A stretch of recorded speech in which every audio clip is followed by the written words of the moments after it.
Railroad history is about more than preserving and interpreting the physical remains of the past. Our attention is often focused on the locomotives, stations, towers, and other historic objects, but another historic resource that is often overlooked is the memory and experience of the people who worked on the railroad and witnessed railroad history firsthand. In this episode of Living History, we sit down with three retired dispatchers for a lively and informal discussion of their years performing a critical and exacting job. Okay, first I'd like to introduce to our viewers John Springer, who is the co-host of this production here. John is retired from the railroad. You started in when? That late 60s? I hired out in 1970 on the Penn Central as a fireman and retired after 42 years on Amtrak as an engineer. Okay, and you just retired, what, a couple of years ago? Last year? Well, 10 years. 10 years I've been retired. I ran engines at a museum up till a couple of years ago. Okay. Yeah, and my father was a train dispatcher and a towerman, and I grew up in the towers going with him on Saturdays. It was our day together. So I got to see what he did, and as I said, he became a train dispatcher also. So I know what these guys did. Okay, and maybe you could go around and introduce these guys to us. Well, underneath is Bill Nell, and through him is how I ran into Rich. And Bill was a train dispatcher who progressed up to being a rules examiner out west and worked for about 4 or 5 railroads out there. He can let you know the exact ones. And Gordy Smith, I met on Facebook and approached him about doing pictures at our Zoom meetings. And that's how we got to know each other. And I believe Gordy was a train dispatcher for almost 50 years. Is that about right? Well, train dispatcher for 43 years. 43 years, okay. And Rich was a train dispatcher and worked for several different railroads. And I'm not quite sure how many years you had, close to 40, right? About 45. 45, okay. So you got about 130 years of train dispatchers here, and my 42 years as an engineer. A lot of history there. So yeah. Maybe we could just go around and have each of you tell us a little bit about how you got started in railroading, what your interest was in it, and how you learned the job and so on. So, Rick, maybe we'll start with you. Well, me? Yes. Okay. All right. Well, it goes way back to when I was about 4 years old. We lived in a town called Morristown, New Jersey, and we lived right alongside of the Lackawanna Railroad. And my brother and I used to like to watch the Phoebe Snow go by. It was a train from Hoboken, New Jersey to Buffalo, New York. And we would lay down on this embankment and watch the mail hook come out of the RPO, Railway Post Office car, and snag the mail sack. And that was the highlight of our day. So at 4 years old, I got hooked on railroading that way. And later on, we moved to a town called Dover, New Jersey, and that was the end of commuter zone for the Lackawanna and Erie Lackawanna Railroad. And I got invited up in the interlocking tower there at Dover, and I became a trainee, you might say. I operated the levers, the signals, and whatever for the towerman. And when I finally graduated high school, I started out with the Erie Lackawanna I started in 1966. I worked this summer when I was a junior in high school.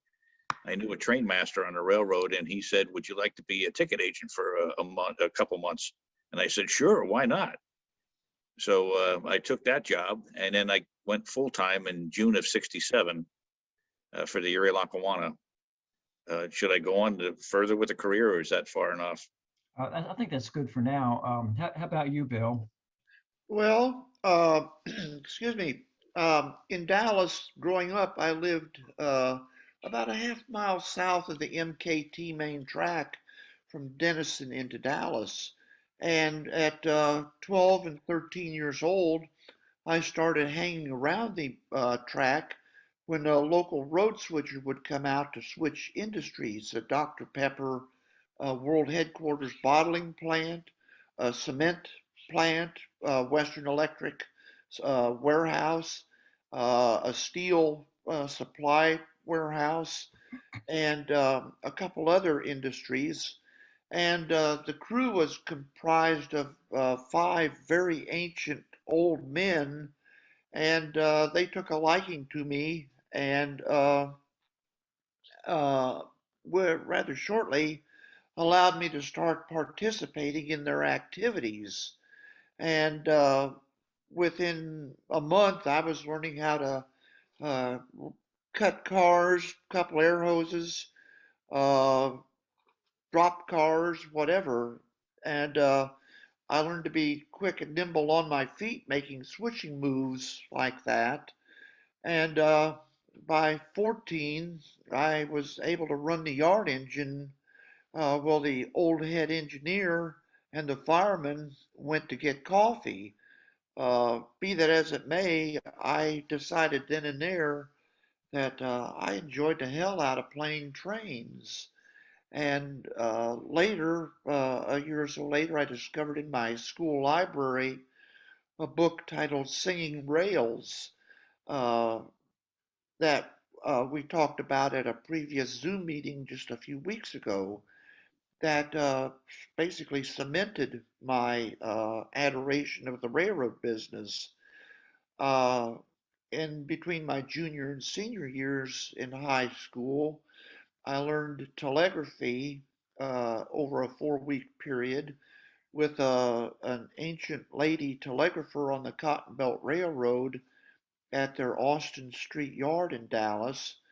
And once I graduated from high school in May of '64, there were not any railroad jobs available.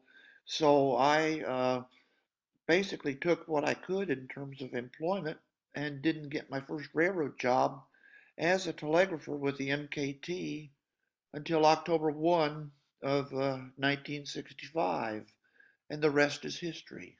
Okay. And how about you, Gordon? Well, like Rich and Bill House, my grandmother used to say that my mother must have got scared by a train when she was pregnant, because well, for the time I popped out and growing up, um, I just loved trains. My grandmother lived right on the main line. Her house was the last house on the street, right along the Boston and Maine main line.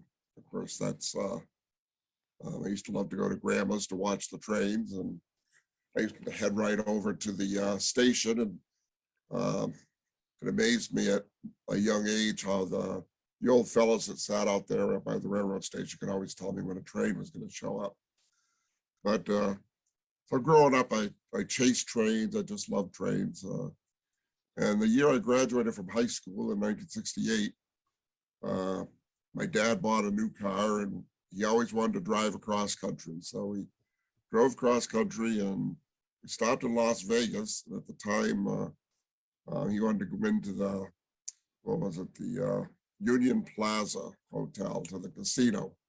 And it was right there along the Union Pacific main line. So while he was in, him and my mom were in sticking pennies into the slot machine, I was out watching the trains. And conductor come up to me and he said, "You looking for a job, kid?" And I said, "No."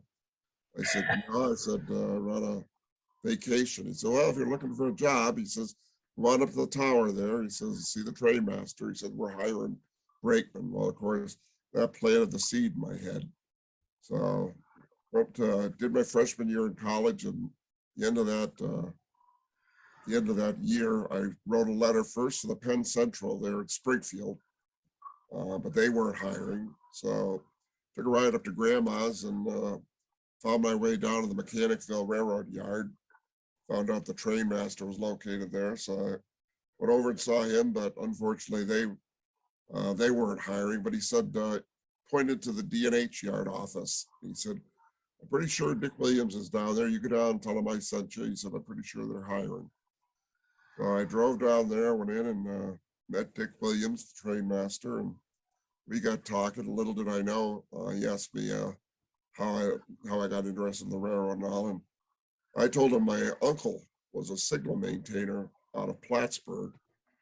And lo and behold, Dick Williams was a train dispatcher in the Plattsburgh office when it was there. And he knew my uncle, and he knew my uncle's father. So pretty much was a shoe-in right there. I got hired, wound up hired as a clerk. and almost quit college that year. And Dick Williams took me aside and he said, Gordon, he said, if you don't quit, I'll fire you. He said, you go back, get your education. He says, you come see me. He said, when you're on vacation, he says, I'll hire you back every year. And I did. And got interested, spent a lot of time up in the towers, both B&M's tower in Mechanicville and XO tower, the B&H's tower. Um, and then I quit when I got done with college. I went back to work for the railroad, but then I took a job teaching, which is what I went to school for, what I always wanted to do when I was a kid. I wanted to be a school teacher. And on Saturday night, I used to go down to the tower in Mechanicville. I was good friends with the second trick operator there. And I'd go up and stop and get a pizza and a beer and bring it over to the tower. And we'd have our pizza and beer. Then Frank would put me in the seat in the tower and worked it right along. And come 4 years after my fourth year teaching, that summer we had two of the operators. One had a serious heart attack and one was in a bad automobile accident. Neither one ever come back to work. So Frank talked to the chief and he said, he said, why don't you get a hold of Gordy Smith? He says, he could sit down and work this tower tomorrow. So they called me and I went down and worked that for the summer. And come 1976, when Conrail came into existence, they asked me if I wanted to come down and be a train dispatcher because they were expanding the office with the increase in size of the B&H. And I qualified as a train dispatcher in May of 1977 and quit my school career. And there I stayed for the next 43 years. So actually, I had 50 years on the railroad, but most of them were clerk and a tower operator, and then train dispatcher for 43 years. I think most of the people who are viewing this probably know in general terms what a train dispatcher does. But if they're like me, I don't really know all of the details of what went into the job. And I wonder if one of you could sort of undertake to explain what a typical day as a train dispatcher looked like. Well, to me, there is no such thing as a typical day. Um, in very simplistic terms, a train dispatcher authorizes and supervises train and maintenance away operations on the assigned territory. And the length of the assigned territory determines the level of, uh, shall I say, difficulty of the typical day. Um, my territories ranged from 575 miles in train order operations to as much as 650, 700 miles in CTC operations. And a train order, well, a train dispatcher per se brings order to chaos. And a train dispatcher is imbued with a sense of high responsibility, significant ambition, um, uh, deep insight, great psychological skills, um, uh, strategic and tactical abilities, and has can look 14 to 16 hours into the future, uh, above and beyond what is taking place at the immediate moment. Uh, it's uh, it's a learned process, but um, it took me several years to realize that the greatest fundamentals are logical, rational, analytical, and critical thinking skills. And I did not realize that I learned them in my high school algebra and geometry classes. Um, the, uh, still, I feel that a good, successful, and perhaps most importantly, survivable train dispatcher comes imbued with those skills already in place. And I invite Rich and Gordy to add to that. Or do you want to go first? Bill, you pretty much, summed it all up. Um, and if you look at a scope rule in the train dispatcher's agreement, it says that a train dispatcher authorizes the movement of trains and um, track cars to be the maintenance away, um, and he supervises the individuals that are on those trains and track cars. They're reportable to the train dispatcher. In my career, we had two desks on the D&H. We had a north desk and a south desk, and over the years, there were times that the desks were combined. They started that during the bankruptcy of the D&H when a lot of the traffic dwindled, so they put the two desks together. And even after CP bought us, there were times that they thought they'd cut a hog in the butt and save a little bit of money, and they'd combine the desks on third shift. It depending, like Bill said, depending on the territory. Most of my territory was all CTC, but after the CP sold the south end of the Delaware and Hudson to Norfolk Southern, they said, well, we can't have this guy sitting here with just 180 miles of track to dispatch. So they took two of the dark territories, the track warrant territories, off one of the Sioux Line desks and added them onto the D&H. So it was quite a bit of track warrant work that I had to do, along with moving trains on the D&H under CTC. It was a job I always loved, until recent years. It got to be, I don't think I could go back and work today the way that they're running things these days, but I always loved train dispatch. I loved working with everybody out in the field and the other people in the office. It was a great job. One that I never, considered as being power hungry or anything. It was some train dispatchers are, but I always liked working with the crews and took a lot of suggestions from the crews. If they thought it could be done a better way, then I said, well, you're the ones that are doing it. Go ahead and do it your way. So it was a great job. Train dispatcher was a lot of fun. Rich, anything to add? Yeah, I thought it was a great job. I really enjoyed it. I found one thing though, within the first 5 years, just about the time you got comfortable was the time you screwed up. And something that awakened you to what really was going on the railroad out there. But I really did enjoy it. I had small territories on the Erie Lackawanna. Our territories were basically 100 miles, but went from 6 main tracks to 1 main track, CTC, ABS, you name it, a little bit of everything. So it was unique to follow everything. It just was a lot of fun.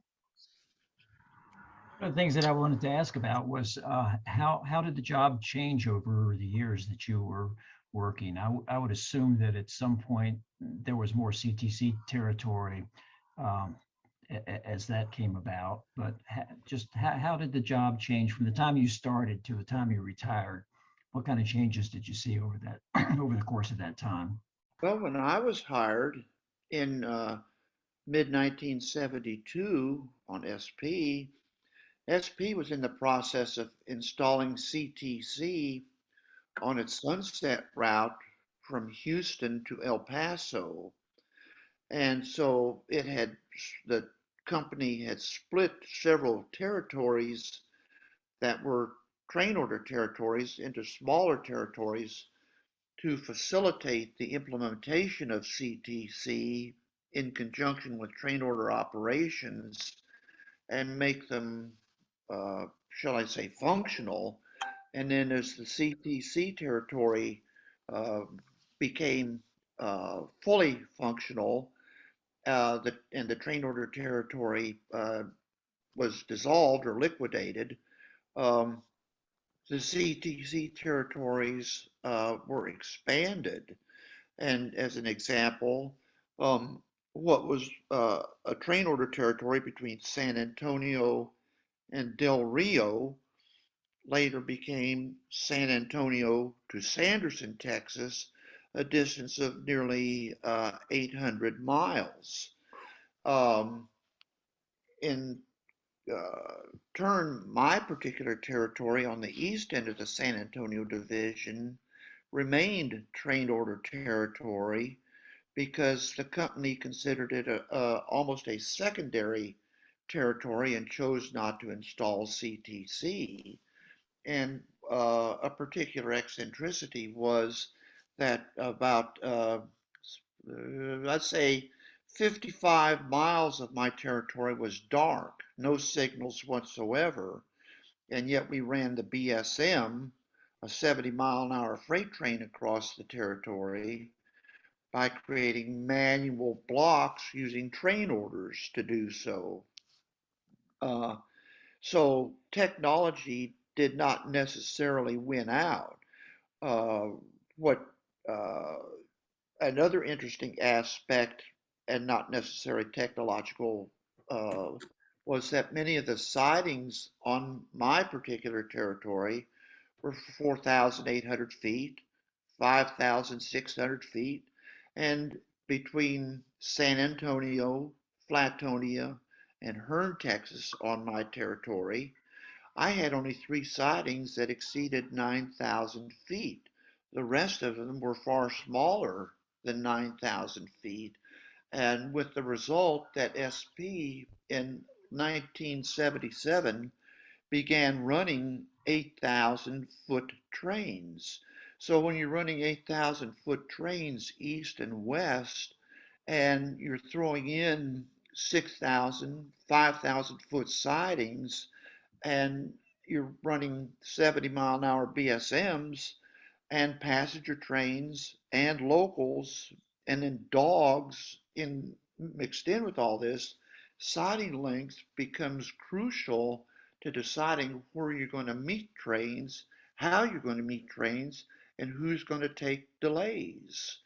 And back then, of course, having a 16 hours of service act made such delays, shall I say, tolerable. But when the delays, when it went to a 14-hour act, then the delays became less tolerable, and we started expending crews. So technology had benefits, but without changes in the physical plant to accommodate technology, the train dispatcher was put between a rock and a hard place in making things function. When I started dispatching, like I said, the main line of the D&H was all CTC. But in, when Conrail came into existence, the D&H wound up getting the old Pennsylvania Sunbury main line from Wilkes-Barre down to Sunbury, Pennsylvania. And then we had trackage rights from there over Conrail into Enola and down into Potomac Yard. But the Sunbury main was all dark, had no signals at all. The D&H, with state grants, they rebuilt the railroad. Hurricane Agnes in '72 pretty much wiped out the Sunbury main. But Carl Sturzing waged a war through the ICC and battling Conrail, or the Penn Central, when that was wiped out. Penn Central wanted to reroute all the traffic to Schenectady and give it to the D&H at Schenectady, where we had an interchange. But that would have reduced a lot of our mileage on those on that route. So we finally got the Sunbury back, and the D&H rebuilt it over the years. It took several years, 4 or 5, 10 miles a year of rebuilding, but it finally got rebuilt up to 30-mile-an-hour track standard, and we put CTC in the sidings. There were 2 sidings on the Sunbury Main, and they installed CTC on both ends of the siding. But the rest of it was all dark, and it was train order territory. And probably like Bill and Rich, I really liked train orders. They were fun to work with. I did have train orders up on the D&H owned a railroad called the Naperville Junction from Rouse's Point, New York to Delson, Quebec. And that was all train order territory. And our branch lines were, we had several branch lines, and most of them were train order. They were timetable and train order territories. They ran on timetable authority. And of course, timetable authority was only good for 12 hours from the time stated in the timetable. If a train was going to run over that, you got to put a train order out, either extending that time or just running the train as an extra over that territory. So it was, I really enjoyed train orders, but one of the big changes came when they did away with train orders and came up with either, we had Form Ds first, and then on the bigger roads, they were called track warrants. Most of them are track warrants today, but to me, it was all fill in the blank. And I think if you tried to take some of these young train dispatchers now and have them work with train orders, I don't think they could write a train order these days. No. It's all fill in the blank, run from point A to point B. You just filled in the blanks. And a lot of them get in trouble even doing that. So, but that was one of the biggest changes, going from train orders to the track warrants. Did the same thing.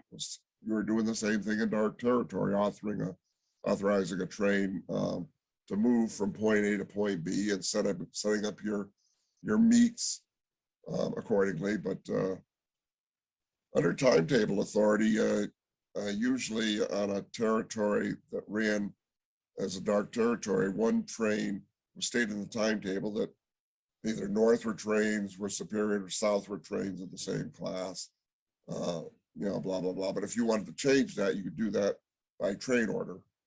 You could supersede the timetable authority and tell the superior train to take the siding if they were going to be there first. So that was, like I say, the biggest change. And the other big change came when they did away with the old GRS machines that we all knew and liked, and put in the computerized dispatching. And that gave the dispatcher things you could do that you couldn't do with the old GRS machines. You could stack routes, and you could, you could stack a route where you could make a meet and stack it so that when the meet was made, you didn't have to sit there and watch it like you had to with the GRS machine. You could stack it so the switch would throw after the one train cleared if you had it stacked that way, and the signal would come in automatically. And you could, if you had a lot of following moves, you could stack the route one behind the other, so the signal just kept running in behind the other trains. That was a big change with the computerized dispatching that we didn't have when, well, at least when all 3 of us started. We didn't have any type of tools like that. So you had something you wanted to add? Yeah, before we get further along, I'd like to give an engineer's point of view for everything that the 3 guys have said. Bill mentioned learning about people, and all 3 of these guys, I know, understand what I'm talking about. They had to know who the engineers were that would move, and they had to know who the engineers were that seemed to have problems, didn't move quickly. And that's how they would make their decisions on what train would run ahead of another train, or if they give you a shot ahead of another train. You know, I come from an area where there's a lot of passenger work. They come from areas where there was 1 or 2 passenger trains and a lot of freight, but they had hot shot freights, van jobs, things like that, fruit trains that had to get from A to B as quickly as possible. As mentioned last night at Zoom, they even had cattle trains. So they had to know the personalities of all crews that they were dealing with. And I think all three would agree that you only had to screw them one time, and Uh-huh. they would all remember that. They would all Oh, remember yeah. that. So the next time, perhaps you wanted to go home, they would remember what you did, and you'd sit in that siding a little longer because they couldn't count on you.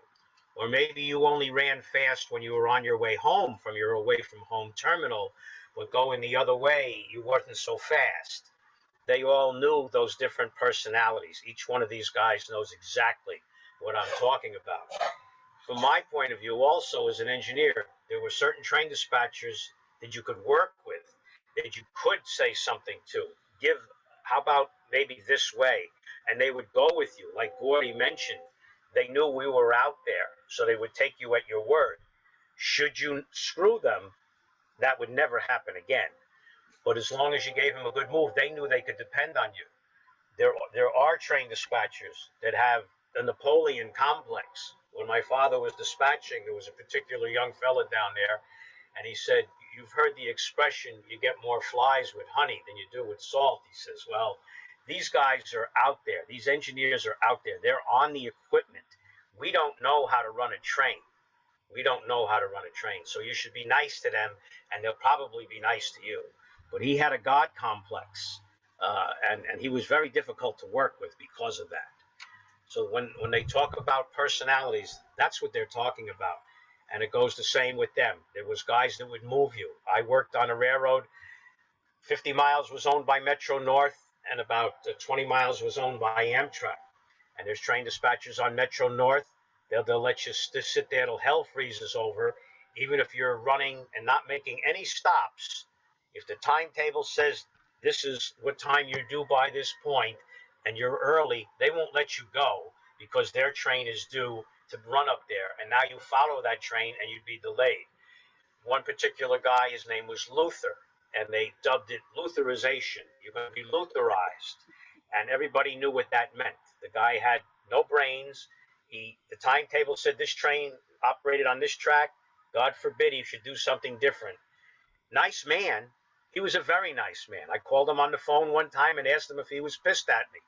And he said, no. No, what makes you say that? So I says, well, this is what you do every night at Norwalk. And this other engineer, he wants to get an extra 10 minutes overtime, and he drags his train through the interlocking extremely slow every night. You know this. You see the lights on your CT on your machine.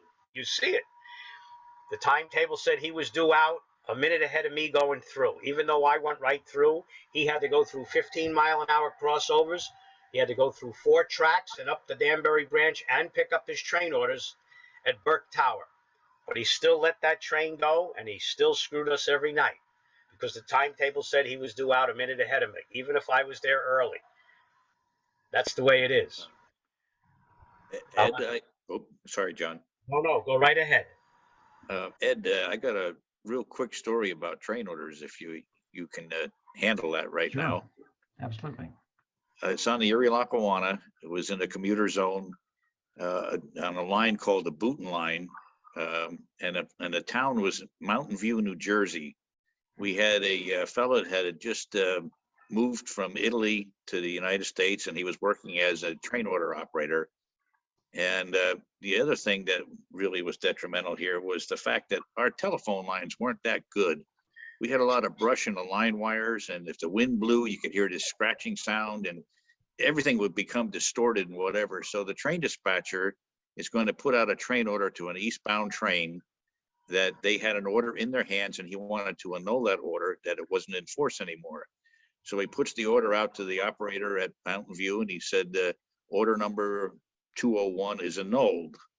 That's the proper way of doing it. And gets a complete time from the operator, or gives the complete time to the operator. The operator hands it up to the train. When the train arrived in Hoboken, which is where the dispatcher was located, the conductor comes up and slaps this train order on the desk. He says, what the heck kind of a train order is this? And Vito, the guy that was working at Mountain View, had written down, order number 201 is in no more.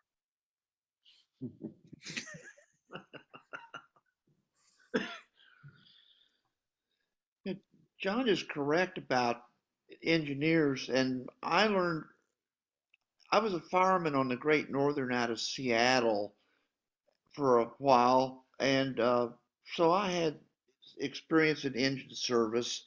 But with SP, I learned early on that I had a good collection of old head steam engineers who were real runners.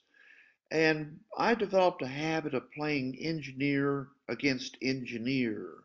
Who would run for Hmm. me and who would not run for me? And I would put a good engineer. I have an example that happened very frequently.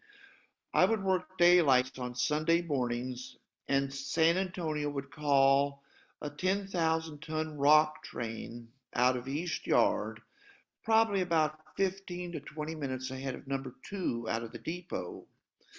And frequently, the engineer on this rock train was Robert Parkhurst.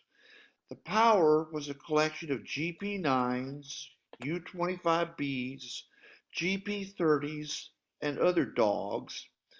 And Robert Parkhurst would call me when he'd run his air test, which was on the call 15 minutes ahead of number two. And he said, Billy Bob, I'm ready to go. Well, how's your power, Robert? He says it's a dog's breath, but I'll run it. Okay, Robert, come on.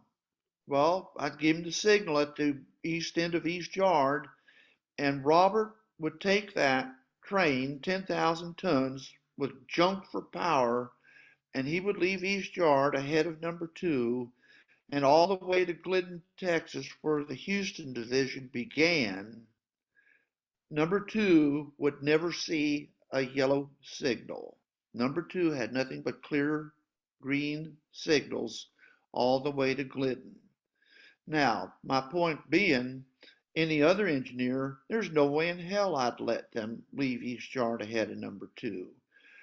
Another example, I had engineers on drags running against the BSM, and I would go heavy, sometimes 10 minutes heavy on weights on the BSM to get these inferior trains one siding further than they should have been against the BSM because one, I knew the engineer on the inferior train would run off the weight, and two, the engineer on the BSM would run off the delay, and the conductor wouldn't report any delay. And so that was my game as a train dispatcher, and I enjoyed the hell out of it because I kept a fast, fluid railroad doing that. And that was train orders was an exercise in psychological manipulation, I guess. But as long as I had the participants willing to do the unnecessary, it was great. It was outstanding. But if I had some stick in the mud engineer or even a train crew, screw them. They're finished. I many times I put a train in at a siding, a blind siding no less, and they'd call me on the radio, Billy Bob, how long are we going to be here? I says, how much water you got on the caboose, Billy Hill? Oh, Lordy. Billy Hill, you got any pictures of the grandkids with you? Oh, Lordy. Oh, Lordy. I don't know when I'm going to let you out, Billy Hill. Goodbye. That's the way it worked. It's psychological warfare. Yeah, it was. Work with me, I'll work with you. Don't work with me, adios. So, so what was the most difficult part of the job? Was it the people that you had to work with, or was it something about the technology or the communications, or All what of did the you find above. particularly different? Pardon me? Yeah. All of the Yeah, that's above. Communication, the technology, uh, people, yard masters, maintenance away foremen, uh, operating officers. Uh, Good God, it it was a minute by minute uh, unraveling of the Gordian knot. Yes, especially when you had a bad superintendent that was trying to dispatch Yes, your railroad for you. yeah. That happened to me quite frequently. I had I had one who was a clerk, a superintendent who was a clerk. He was an idiot. But then my final years as a dispatcher, I had a superintendent who was a train dispatcher, and he left me alone. He knew what I was thinking, what my ploy was, and he left me alone. He Did didn't you ever have challenge a, me. Go ahead, sorry, I'm finished. did you ever have a time, Bill or Gordy, where you finally got fed up with everything and you decided, I'm going to say what I have to say here, and if I get fired for it, too bad? I did that as a rules instructor, and uh, believe it or not, I got my way because I my common response in that was, so really, what do you mean by safety is of the first importance in discharge of duty?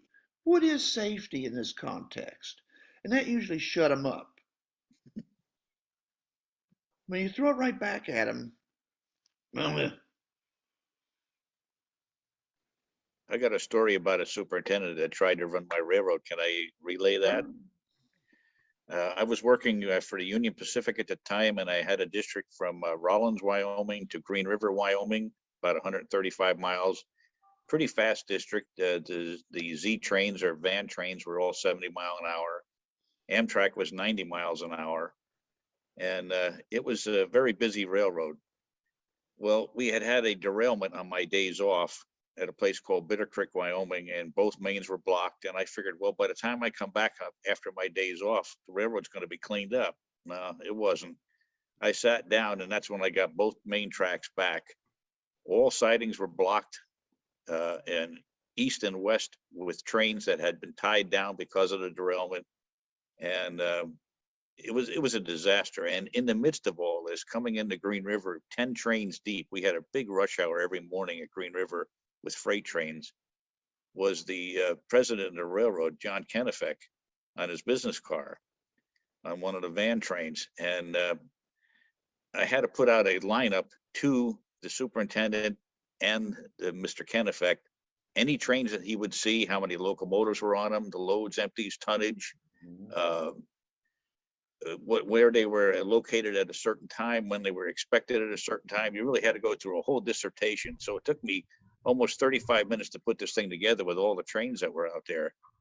And the superintendent gets the reading and he says, hey, I see you have a train ART sitting there at Rock Springs. That was the auto racks and trailers. He says, it's got two 6900s on it, which were our Centennial locomotives. He says, Kennefick doesn't like to see those things sitting still. Let that train go. I said, I can't. That crew has got 45 minutes to work and there's no place to put them away. He says, I'm telling you, get that train out of there. And I tried to explain it again more. And he says, do it now. I said, okay, you got it. I lined the train out, 45 minutes to work. He made it nowhere. He made it about 12 or 14 miles down the pike. Now the trains are all stacked up behind him. And the first train behind this train says, would you like us to stop at the crossovers at Thayer so we can single track around this train? I said, I tell you what, Mr. Green, the superintendent, is on a train about 9 trains behind you there. Give him a call on the radio and ask him what he wants to do now. Never heard a word about it. But apparently Kennefick, who was a former train dispatcher, had given this guy such a hard time. Instead of him riding the train through with Mr. Kennefick all the way to Cheyenne, he got off at Rollins, Wyoming, and had to be driven home. But that's, I'm sure you guys have put up with something like that, similar. yes. Well, like I said, one of the big changes was going from the old GRS machines. That's what the D&H had. There were other makers of CTC equipment, but going to the computerized stuff. And one of the problems with going to that computerized stuff was you had a lot of these superintendents that sat home and they could look at what you were doing on their computer screen. And if they saw you doing something that they didn't like, you'd get a call from them and, wanting you to change what you were doing. And, like Rich said, a lot of these superintendents, they don't have any real operational background. they certainly don't have any background as a train dispatcher. And why you're making, I'd say to them, I've been doing this for 40 years and you're trying to tell me how to run a railroad. And well, like Rich said, a lot of them would insist that you do what they want you to do. And it would just screw up the railroad more by doing it their way than if they let you run the railroad the way that you knew how to run it. One of you had mentioned earlier that you didn't think you would want to be working for the railroads the way they are now, with the way the operations happen now. Can you elaborate on that a little bit? What would that entail? Well, that's what I had said. And through most of my career, you worked a train dispatcher. We had a chief dispatcher in the office, and then on like second and third trick, you might have an assistant chief. And the scope agreement or our agreement, those people had to come from our ranks. You couldn't just bring somebody in from outside, stick them as a chief or assistant chief. And so when you had a problem, we were trying to decide, well, should I make a meet here or meet there? You could go to the chief or assistant chief and talk over with them. And that's what you would do. And they would back you up. If it didn't go right, they would back you up. Today, it's not that way. They have, well, in our office on the CP, you have the trick dispatchers and you have directors. And somehow they got around the way they were running things. A lot of dispatchers didn't want those jobs. So they were bringing people in from outside to work these directors' jobs, and they weren't under the scope of the agreement. They were managers that were sitting in the office, and then they made senior directors that backed them up. But yet everybody's second guessing every move that you were making. Yeah. And since I retired, well, a little before I retired, we had this guy come in as would be a vice president of transportation. Like I say, he had his monitors looking at all the territories, and he could even look at the dark territories because you had screens, computer screens that showed how you were making your meets and like that. When you put out the track warrants, it was all done by the computer, and it automatically put blocking on the board showing how far the trains were. And they would started calling, the dispatchers. And I complained as the union rep. I complained to our director in the office and said, we haven't got time for this guy to be calling second guessing every move we're making. So they'd call the director. The next thing you know, the director's in hounding you because they're telling the director, you do it this way. And they had, they were superior to the director. So either the director did it or else he might get fired. So he'd come in and he'd tell you what to do. So there was all this second guessing. Every move you made, somebody was second guessing. You had to explain things, and they put out all these reports as if you weren't busy enough. You got all these reports that you had to do explaining all your delays. No matter how big, whether it be a 2-minute delay or whatever, they had to be in that report. You had to enter it into the computer. So it's just not a fun job anymore. The stress level is really, it's 2 times what it was when we started. I don't know. I'm just glad I'm out of there now. I wouldn't want to go back for any money at this point, but I loved it while I was doing it. Well, I know that all of you, over your years of experience, have stories to tell, and I wonder if you could just share a particularly interesting experience or story that you have with us, and maybe we'll start with you, Bill. Well, I have my favorite all-time railroad story. It involves a train order scenario, and I'm assuming that Rich and Gordon have heard it previously on my Zoom recitations, but back around 1983 83, 84, I was working midnight on the railroad between Denison, Dallas, Corsicana, Hearne, Hempstead, and Houston. And in particular, between Corsicana and Hearne, which is 90 miles, uh, I had a relatively busy railroad. And about 2:30 a.m., I had a PBWCY called out of Corsicana. The PBWCY is a Pine Bluff, West Colton manifest, and it's pretty much of a dog. It's not in any big rush to go anywhere. And the crew for the PBWCY was deadheaded in a carryall from Ennis to Corsicana. And the engineer was Bertie Minette, the oldest engineer in Ennis. And Bertie was an affable old guy. He did his job, and he had a low threshold for frustration, but he did what needed to be done. Well, on this particular night, about 2 hours behind Bertie was an auto parts train. And as Bertie was leaving Corsicana, the auto parts train was leaving Tyler on the Cotton Belt en route to Corsicana. So as Bertie left Corsicana about 2:40 a.m., I had given him orders, train orders, to head in at Good, Texas. Now, Good is the second siding south of Corsicana. And in his orders, I had anticipated the time of departure of the auto parts train from Corsicana as being around 4 to 4:15 a.m., based on what the Cotton Belt dispatcher had told me. Well, concurrently, I had an eastbound LADAT, a Los Angeles Dallas pig train, due to come out of Hearne about 5 a.m.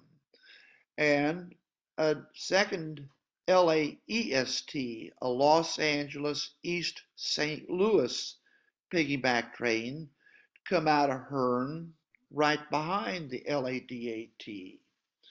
So I figured running times being what they were, the LADAT would end up at Groesbeck, Texas, the next siding south of Good for the auto parts train, and the LAEST would end up at Cossie, Texas, the next siding south of Groesbeck.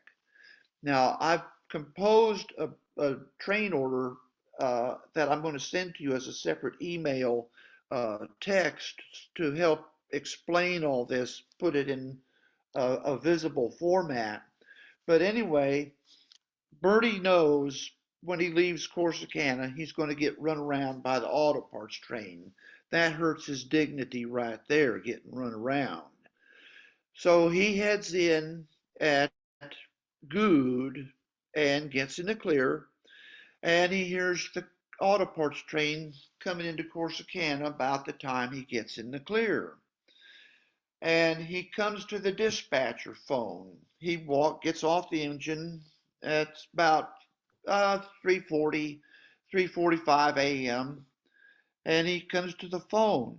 Says, "Dispatcher, this is Engineer Minette." "Hi, Bertie, what you doing?" "Dispatcher, can you move us behind the auto parts train?" "No, Bertie, I can't move you. I got the LADAT and the LAEST heading in for the auto parts train, and I can't let you move behind auto parts because you'll delay both of them. They're expediters." "Well, we could move pretty good, dispatcher." "No, Bertie, I can't move you. That's the way it is." "Well, dispatcher, I've never been treated this badly in 38 years on the railroad." "Bertie, I understand how you feel, but I'm not going to delay those expediters."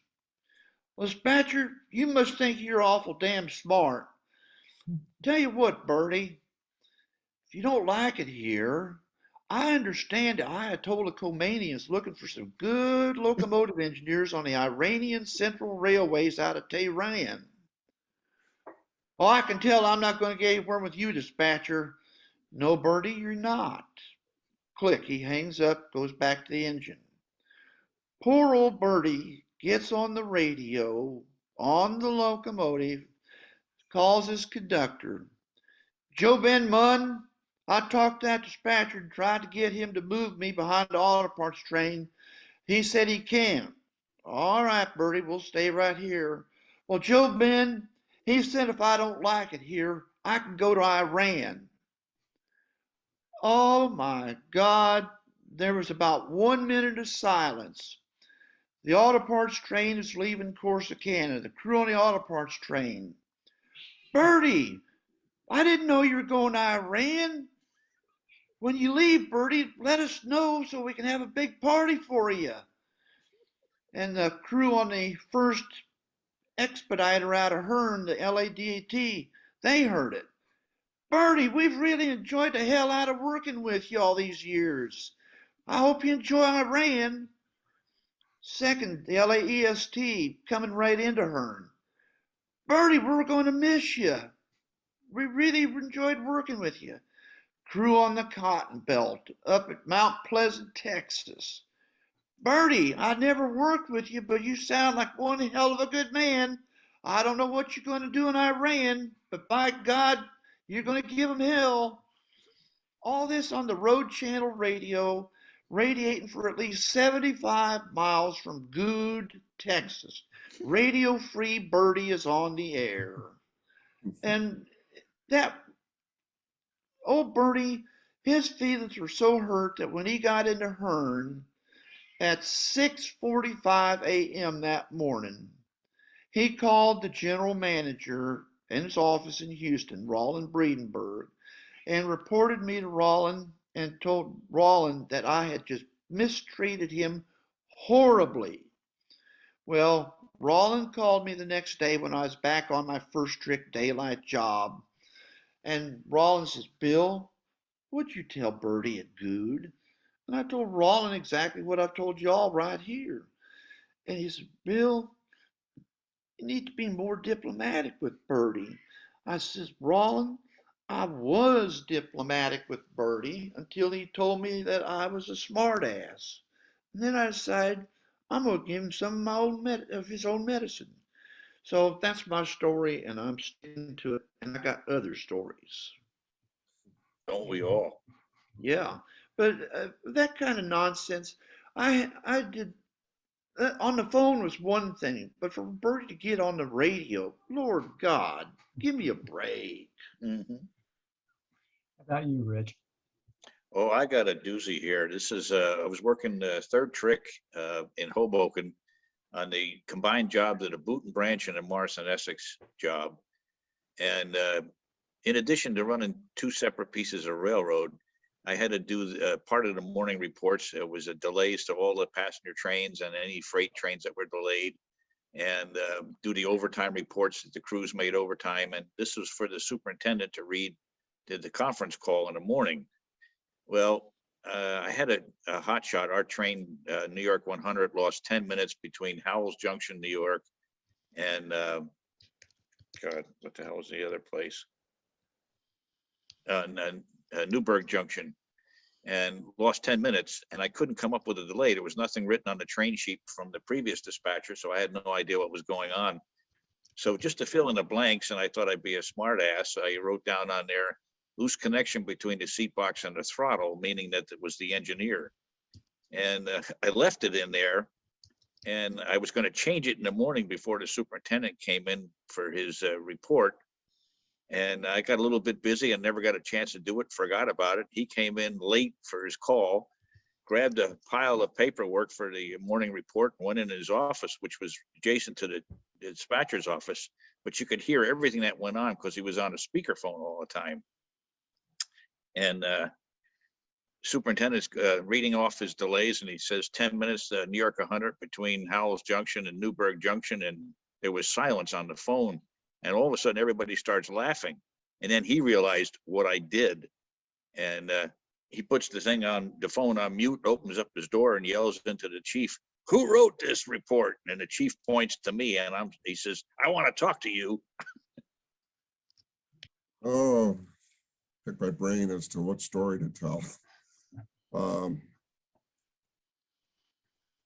This one afternoon, I had a northbound coal train out of Binghamton, the 100-car coal train, about 13,000 ton. And the second siding out of Binghamton, they just call it at between Afton and Nineveh. And the crews used to tell me when I'd be out on road trips, that if you're going to make a meet here, it's best if you put northbounds coming down the hill, down the main, because it's better for them to run down the main at 40 mile an hour than it is put them through the siding where they got to pinch it down and drag into the siding at 25. Yeah. So I lined this coal train down the main, and I was meeting our paper train. That was the hot shot from Rouse's Point, had all the Canadian paper going down an interchange with Pensy. I had him lined into the siding to come in and out. I knew the coal train would get in there and clear ahead of him, so he just come in and go right back out. And he had to stop to get pushers out, and the pushers off the coal train that follows the coal train down the hill had to get on the RW6. Well, it didn't matter for me to put him into the siding because he had to stop anyway to get the pushers on him. So, and this was right after, it was during the Guilford days when they changed. The D&H had all 2-letter symbols for the most part. There were a couple that were just 1 letter. They were the old telegraphic symbols for the control points.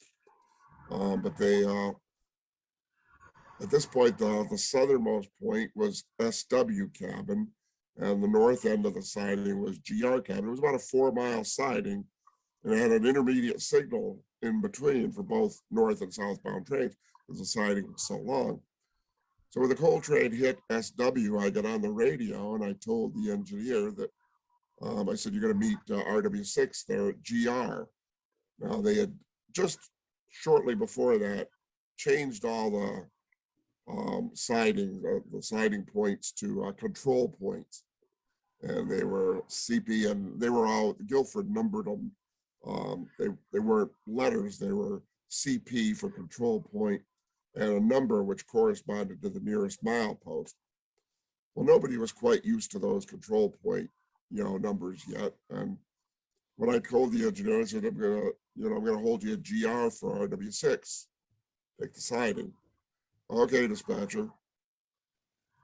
It wasn't a couple of minutes later. Now, I had told him, I said, RW6 is already by LK, which was Larkins. It was the south end of the siding immediately north, the next siding north. He was already by there. So a couple of minutes later, I hear a ding, and I looked over, and I saw the OS light come on at GR cabin, and I thought it was RW6 starting into the siding. So I put the time down on the sheet for that OS for RW6. And the thing is, he didn't go on to he didn't hit the, he didn't go into the, under the siding. Siding light never came on. So I got on the radio asking if, he had gone into emergency or something. I called RW6, and he said, "No, we're stopped." And then I heard the coal train, the conductor, he was riding the second unit. He came on, he said, "Dispatcher," he said, "that's us. We went through the control point here at GR. We had run the red signal." And there was a lot. I said, "RW6, are you all right?" He said RW6 had already gone by the approach to GR cabin. And he said, "Yeah, we're stopped. We got him stopped in time." He was only stopped about a half mile away from the siding. But what touched him off is the conductor. They went by I had told them they were going to meet, and they would buy the intermediate on an approach, and the engineer wasn't slowing down. And yet, like I said, they have this 13,000-ton coal train, and he got on the radio, when he wasn't slowing down. He said, "Hey, Doug," he said, "we got to stop up here. We got an approach." Well, he wound up dumping the air too late, and with it was on a downgrade, it shoved him right through the interlocking out onto the single track. And luckily, RW6 heard that conversation with the conductor, and they knew something was up, and they stopped their train. But it could have been an awful mess if RW6 hadn't heard that, because he would by the approach with a clear signal. He had a medium clear to go into the siding, and he went by. He was running on a medium clear signal. So went to the investigation, and this engineer and his representative, they were trying to nail it on me, saying, "Well, you said you told them they were made a train up GR. Well, what's GR? We don't have that. It's CP 587, isn't it?" And I said, "Well, yeah, they just renamed it that." I said, "Everybody knows, and I said, Doug certainly knows that GR is GR cabin. It's same thing." Well, like I said, they tried to nail it on me, put it back. Well, Doug, when he got back to work, he wound up he didn't get fired. He got a couple of months off, but when he got back, he's the one that took the siding all the time. Even the 10-mile-an-hour sidings, he was trying to nail me with him running a red board. So I said, "Well, you're going to go in the penalty box for a while when you get back, when I'm working anyway." So he ran all the siding. He went in and out right up the railroad. Went in one siding, the other siding. Okay, he got my point anyway. I wanted to ask, Bill, I think that you had mentioned earlier that you had learned telegraphy or Morse code at some point in your career. Did any of you ever transmit train orders by telegraph? I did. I never did. Well, I never did train orders by Morse. No, I did station business, but not train orders. No. Gordon, did you say you did? No, You said I did. it was done by the time I never learned Okay. Morse. Okay. I was just curious about that. I was reading the other day that said that the last train order transmitted by telegraph was in 1982, which really surprised me. Yeah, most of the older guys that I trained with were, they were qualified on Morse, but telephone lines took over telephone, then eventually the radios. So there was no need for Morse code by the time I started. Well, gentlemen, this has been a great conversation. I'm going to draw it to a close here. Okay. Yeah, I have one quick story. Train dispatcher in Boston retired, and I went to his party, and I brought my father with me. And a lot of guys knew who I was. A lot of us never meet. These guys know what I'm talking about. We never meet. It's a voice on the radio or the telephone. And so I went there, and I met he was a very well-known dispatcher. He's a good guy, funny guy. And I introduced my father to him, and he looked at my father, and he said, "I worked nights when your son was on NU2, UN1. That was a job that went from Cedar Hill in New Haven to New Bedford in the beginning, and then ended up in South Braintree. And I was on it when the job went to South Braintree." And he said, "I always knew when I saw his name on the sheet, it would be a good night." And I think all three of these guys will tell you that's a high compliment. Yes. And he said it to my father too. It's true. Good night, everybody. Good night. Bye. Bye-bye. Adios.